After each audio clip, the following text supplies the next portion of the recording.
It is Pearl Harbor Day, sad day in the history of America, and we are here with the Republican Roundtable getting set for the advance coming up, the 33rd Donald W. Huffman advance, if you will. If you want to come to the RPV advance, all these Republicans descending on the Omni trying to figure out how they can break the schneid, losing 7 consecutive statewide races. It's the only thing they have in common with the Cleveland Browns. Neither of them have a win in a very long time. So Republicans are going to try to figure this out. But to kind of set the stage here, we got a round table at the Association of Electric Cooperatives in Richmond. And joining us today, Aaron G. I can't say his name, so I've given it up. Mr. Boyd Marcus with us. Glad to have be here. You, Chief of Staff for the Jim Gilmore administration and also the campaign consultant for Bill Boeing and other people. He's with us. He's going to be sharing his insight. Former House of Delegates member Chris Saxman. Good morning. Looking as dapper as ever. And Andrew in charge of his Army today, Andrew Vehorn. Andrew, good to have you with us. Good morning, John. Welcome. And thanks for being the host here at the Association of Electric Cooperatives. But before I start, I have to tell you that this hour is brought to you by the Republican Party of Virginia. Yes, there is a Republican Party of Virginia, and they actually can buy advertising, so we're excited about that. So look, we're all descending on the Omni Hotel in Richmond, and big lineup there. I think Senator Tom Cotton from Arkansas is one of the speakers, and Senator Tim Scott from South Carolina, current governor, although he's way down in the polls, from New Jersey, Chris Christie, and the warmonger, Carly Fiat-Reno, will be there. So what do you guys think of this whole thing? I mean, the Republicans, let's start with Boyd Marcus. You guys are 0 for 7. In fact, Boyd, you were the last guy to actually win a race, right, in this state? Well, I guess that's true. With the last one is still around here doing stuff anyway. But 2009 is a long time ago, and in political years anyway. But look, the Republican Party goes in cycles, just like the Democratic Party's gone in cycles. You go up, you go down, and the wheel keeps turning in Virginia politics. What you thought was going to happen a year or 2 years from now ends up something else came along. And I think the same thing will continue to happen. But it's a lot of rebuilding. But but off years are better for us than the presidential years. That's the biggest. That's the new reality I think the Republican Party has to live with. But isn't it a sorry state, Aaron, when you say, well, the only way we can win the statewide election is when nobody shows up? That is a sorry state. I mean, now I will say this. You look at 09 and you look at the victories in 97 and the victories in 93, and they came at a time when the Republican Party was a lot more united than they are today. So the question is, and, time is running out, we'll be able to figure out if 2017, gets the party united.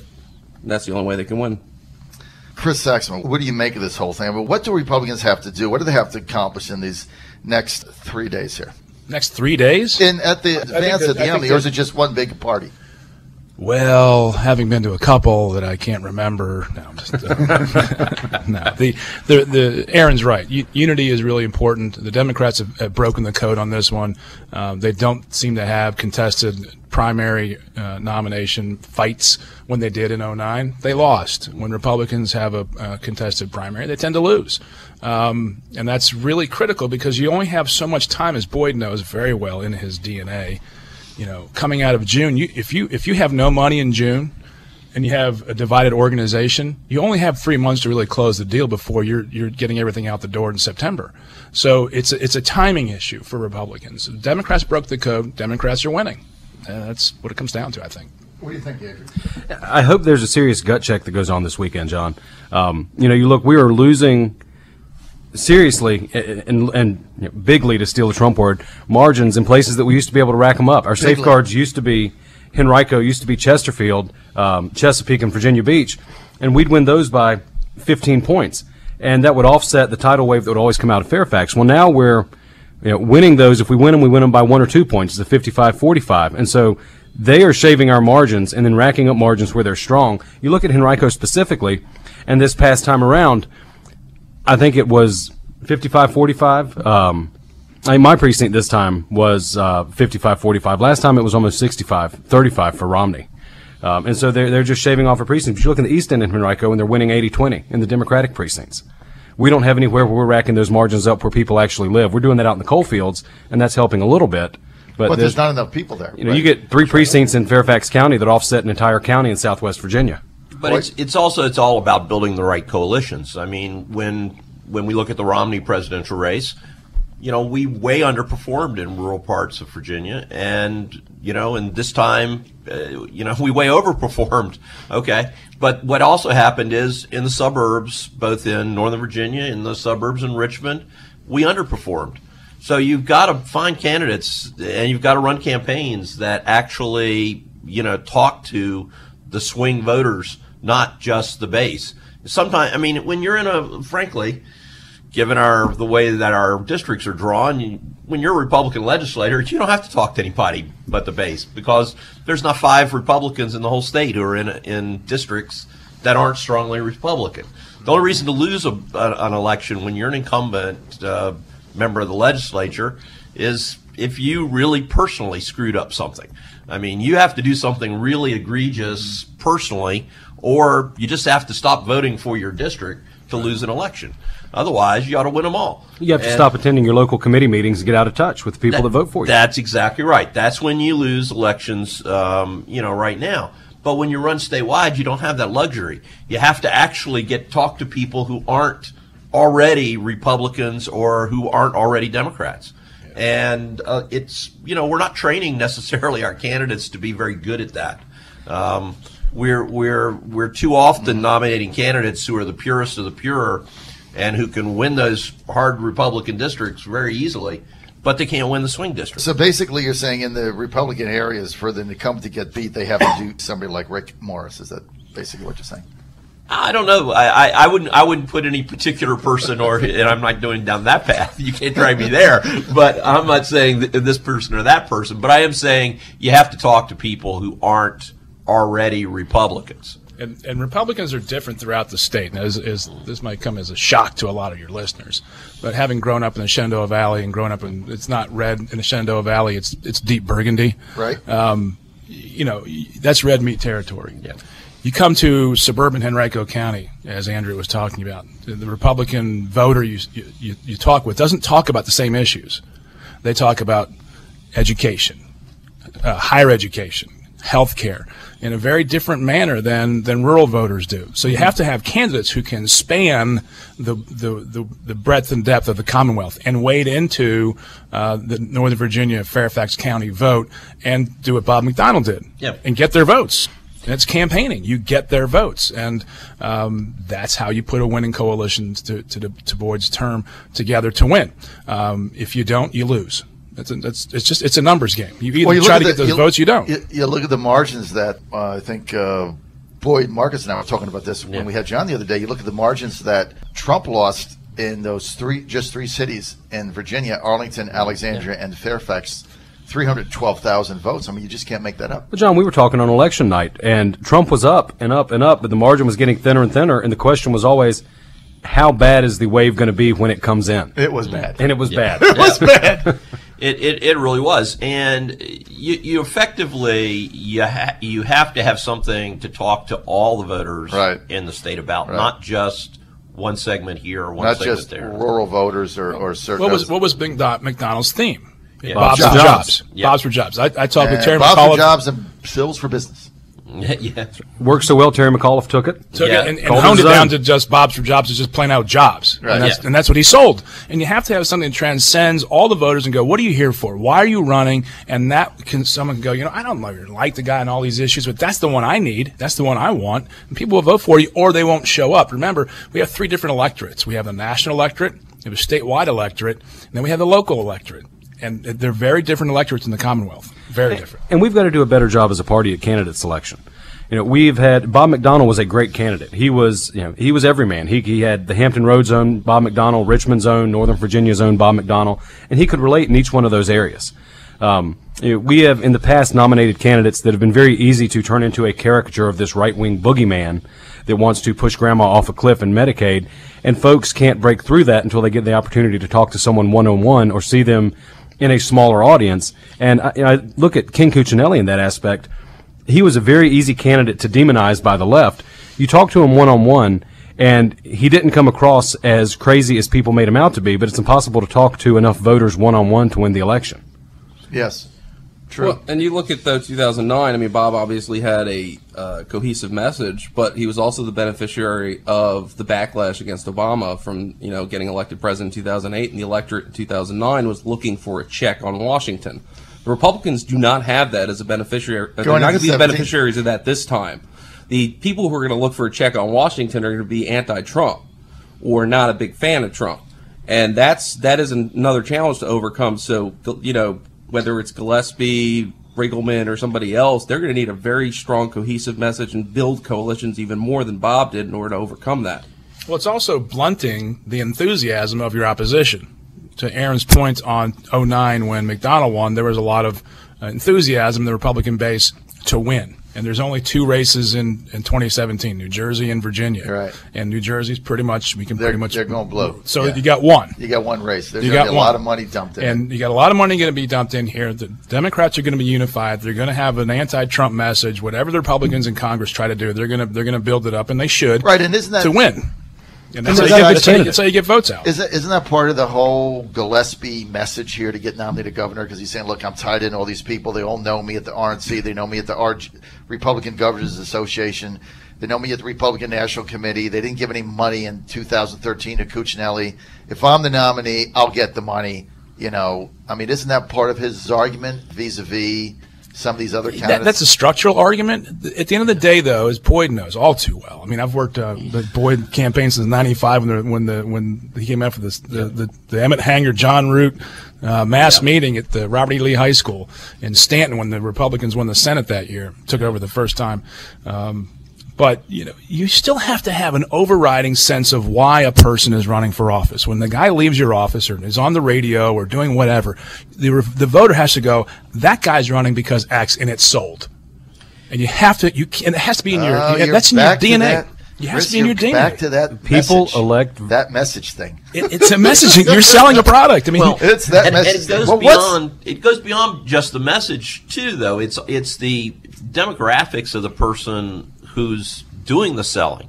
If people like to vote for people that are like them, and if a guy is if a guy in Virginia is a rural guy, the rural areas like him better, and there's some people in Northern Virginia who are very not rural that are wondering about him, and that's a big thing that hurt Jerry Kilgore. Right. His accent and his way of talking really sounded like, to people in Northern Virginia, like he was a foreign.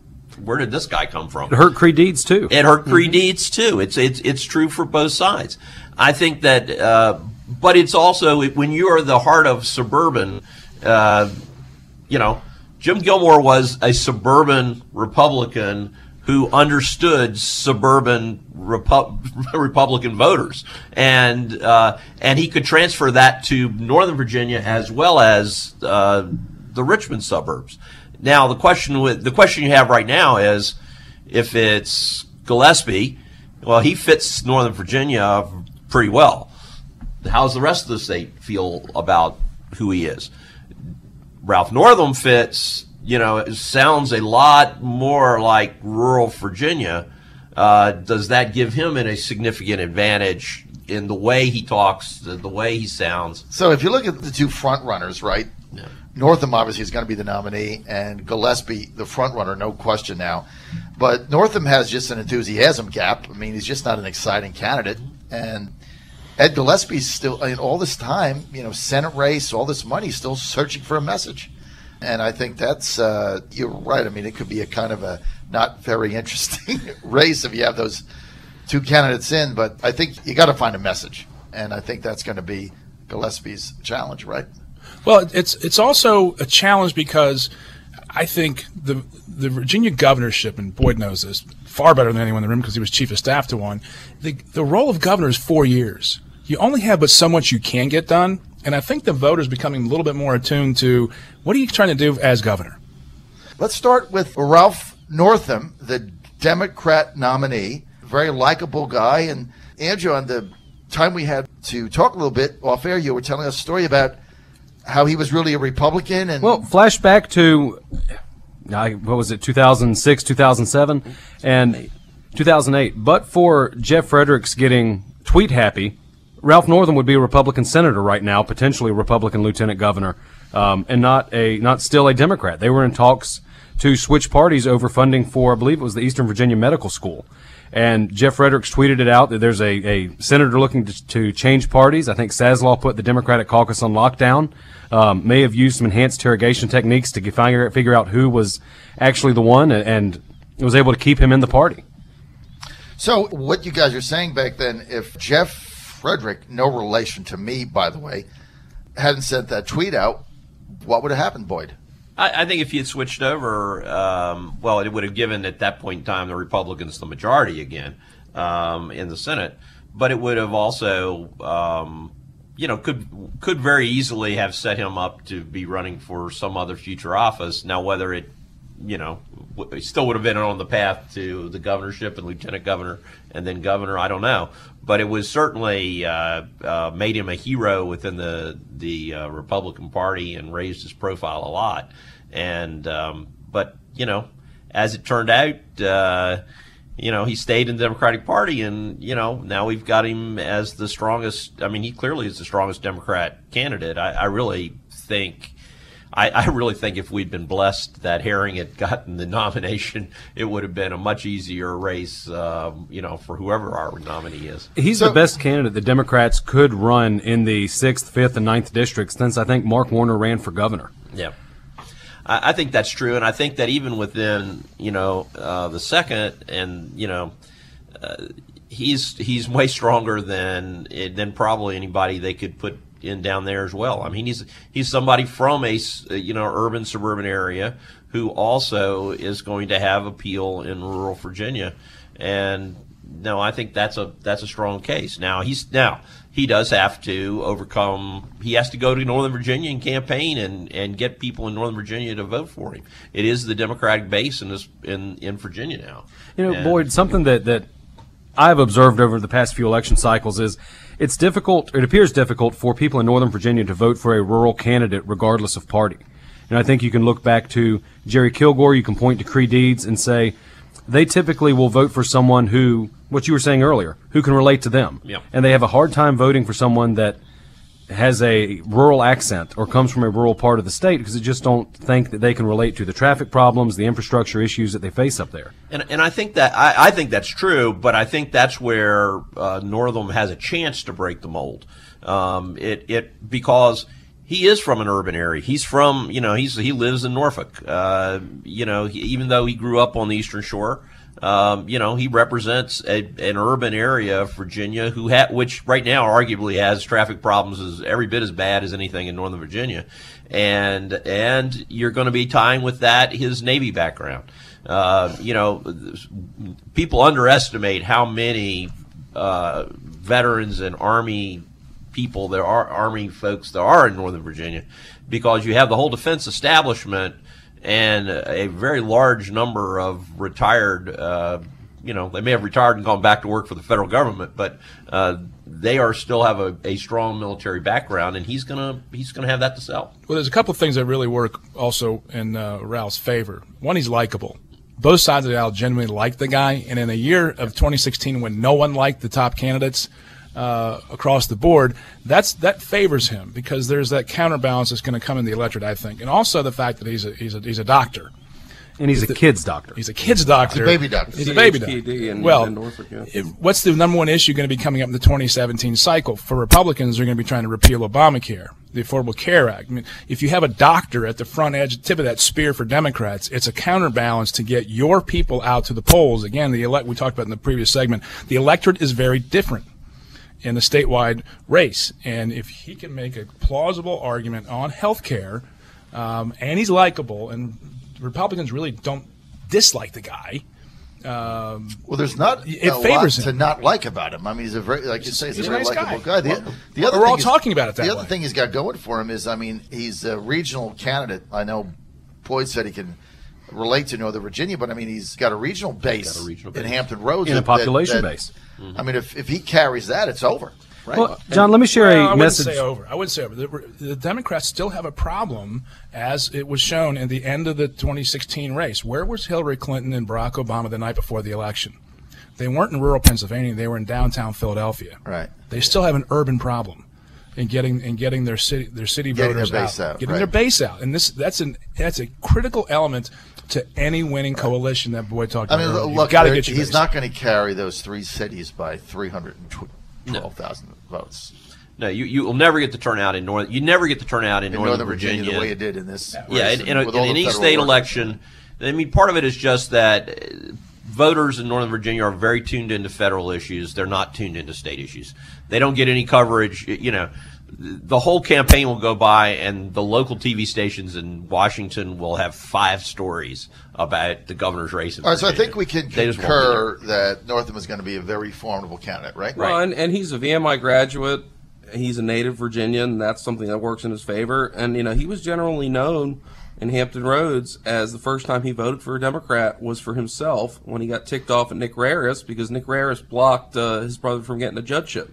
That's it. John, let me share with you a text I've gotten from a longtime Virginia party activist talking about Northam and, in this case, Gillespie, and how the race will be framed up by the Democrats.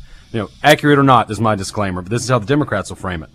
Candidate 1, Army veteran, private practice doctor, Virginian, VMI grad, proven fiscal conservative voting record. Guy number 2, career politician, lobbyist for Enron, from New Jersey, no voting record, and lost a Senate race to a Democrat in the year when Republicans ran the table elsewhere. That pretty much sums it up, right? You know, it may or may not, but that's if it can be that's characterized reality. like that. You know, that's getting back to our candidate selection process. Republicans have got to do a better job at getting past the caricature of the candidate and getting to the man. Let's stay with the Dems here. Just a couple weeks ago, everybody thought Eileen Filler-Corn, Northern Virginia delegate in leadership, everybody thought Eileen was going to get in the lieutenant governor's race. She had gone around the state for months, and I think I said at the time that I thought if she got in, she was going to get beat because she's just too conservative in her approach, especially when you're running against somebody like Justin Fairfax, who fires bazookas every day, guys everywhere. Now she's out. Rossi isn't going to win. So that leaves what? That leaves Justin Fairfax, very attractive, very bombastic, enthusiastic African-American. I don't think anybody else gets in. I don't think they have time, right? I mean, he's it. He should be. Rossi's not going to beat him. Well, because your traditional candidates are going into the General Assembly session, so that takes 2 months out of their fundraising and campaigning, right? Yeah. No, Which is why I didn't think Eileen Filler-Corn was going to run in the first place. That's true. I said that. I said that. You said that. I said that at the time. Chris Saxman said that. Because every day And you I don't said, run, no, she every is day gonna you're run. losing. And Every you day. were right. Because there's only a limited window to get it done. And you have to, there comes a point in time you go, it's just not there. And I think she reached that point. And as much as she would like to run, given the lead Fairfax had, and given the fact that she wasn't committing to getting in, that tells you something. Yeah. Well, and I think there's one other big factor here that the Democratic Party was desperate for a minority candidate on their ticket. Right. When there was going to be a special election for the Senate and Bobby Scott was going to be the appointed senator, that solved that problem for them. And they could have anybody they wanted to on their, the rest of their ticket. But they're desperate because they have to have a minority turnout. The African American community has to be turned out, and if there's nobody representing them on that ticket, that causes the Democratic Party serious problems. And it's I've talked to Democrats who were talking about that and were saying that was the biggest reason that Bobby Scott was going to get the appointment in the end, was that not only was the pressure so going to be so much on McAuliffe, it was that the whole party wanted a strong African American on that ticket to turn out people for the governor's race. Right. And Fairfax is a young guy. Take race out of this. I mean, is he 40? If he is, he's just 40. He's a very attractive candidate. Now, he's very liberal, but he doesn't come over that way. He's one of these guys that he's just a very engaging young man. He's got a great family. He's got a great education. We predicted that he was going to beat Mark Herring in 13, and in an upset, he almost beat him, because I go to these rallies, and I went to a couple of whatever they were, and that the Democrats do, forums or something, and he would turn 120 people out, and Herring would turn out 9, and they were all paid staff. So the guy generates enthusiasm. Yeah. The downside of him in a general election is that you look at his stances, they're very liberal and really out of step, I think, with a lot of Virginia. But I think he can kind of probably hide that. You can on a statewide race like this because so many people are going to be looking at the governor. And in this case, you have a very conservative Democrat. Yeah. So if they run as a ticket and Fairfax doesn't espouse those views and it sticks to more of a ticket in a unity year, then, yeah, it's very easy to hide that. All right, so it looks like what we're saying, the ticket for the Democrats in 2017 is going to be Ralph Northam, Justin Fairfax, obviously Mark Herring, and we're going to get to the Attorney General's race also. Today, we got 2-3 minutes. Let me switch gears a second and get to this tweet yesterday about being overcharged by the Boeing company on the Air Force One, $4 billion. Here's my take, and then I'm going to go around the table. I think he did this to send a message that he's not going to screw around with any company that has had a free ride in overcharging the government because of crony capitalism. I'm not sure if the $4 billion is real. I'm not sure if the whole thing, it's not a contract, it was an estimate. But I think he did that to send that message that there's a new sheriff in town and those games are over and everything is going to be scrutinized. So let's start with Aaron. Yeah, and if that's the case, that's a very good sign that Trump's looking to look up and down these deals and get the best possible deal for the taxpayer. That's a very encouraging thing. And for too long, we've had the federal government just say, okay, we'll pay and waste the taxpayers' money on simple things that shouldn't even be partisan issues. So that's a common sense approach to, take an axe to every bad deal. Boyd? I think it was great, great politics, because I think that the symbolism was right. I mean, it is that, it is a new sheriff in town, and we're going to do things in a new way, and we're going to not be the same old Washington way where everything's on autopilot and, the checks, the dollars just keep going out the door. So, I think that the media criticisms of him that, he really doesn't know this, and you get all the Washington talking heads saying, we really don't know about all the details and these planes have to be so specialized and all that. It doesn't make any difference. There's going to be new planes when there needs to be new planes, and they'll be fine when they build them, and nobody will know in a year from now whether they cost $3 billion or $4 billion, and who cares? The truth is he's sending a signal, and the signal is what is important. That's what I think. I think you're spot on. Chris? Well, this is as you're a baseball fan, John, you'll appreciate this. This is a 3-2 curveball. Well, I'm an Astros fan. Right. Well, right. God bless. Yes. It's a source of punishment that no 3-2 curveball. Because you have to throw You're one looking dead red. You have to throw one every once in a while. Right. And coming off of the Carrier deal that he struck, which comes across as some favoring a company, an American company, strong American company, and coming off of the $125 billion study of the Pentagon that wasted all this money, he came out and said, here's your 3-2 curveball. I'm going to throw one out there. He didn't have to talk about it. He could have talked about a $125 billion waste at the Pentagon. He could have talked about Carrier. No, he called out an American company and said, I'm not going to do this. So he keeps things off balance. So when they come up to the next inning, is he going to throw a 3-2 curveball here? And that keeps everyone off balance, which I think is part of the brilliance of Donald Trump. Yeah, it's the art of the deal. I'm going to go back a little bit. One of the things that Chris Saxman and I talked about when you were still in the General Assembly, and I think it might have been one of your... Disclaimer. Can I get the disclaimer? Yes, disclaimer. One of your railing clauses, but something that stuck with me about accountability in government. You told me at one point that the Commonwealth of Virginia could not tell you at any given time how many people they had on the payroll or how many people worked for the Commonwealth of Virginia. You couldn't call the tax department and say, or the Treasury and say, how many checks did we cut this month? That nobody knew. It wasn't that simple. And what Trump is doing is showing there's going to be accountability. There is a new sheriff in town. These checks are going to stop. And you probably look at some of the way government operates is over time and over budget. You look at what Trump has done from his newest hotel to the ice rink he took over in Manhattan is early and under budget. That's it. So I think he sent a message. All right. The roundtable is going to be back. We're going to be talking about the Republican governor's race, Trump, all things in between. Stay with us.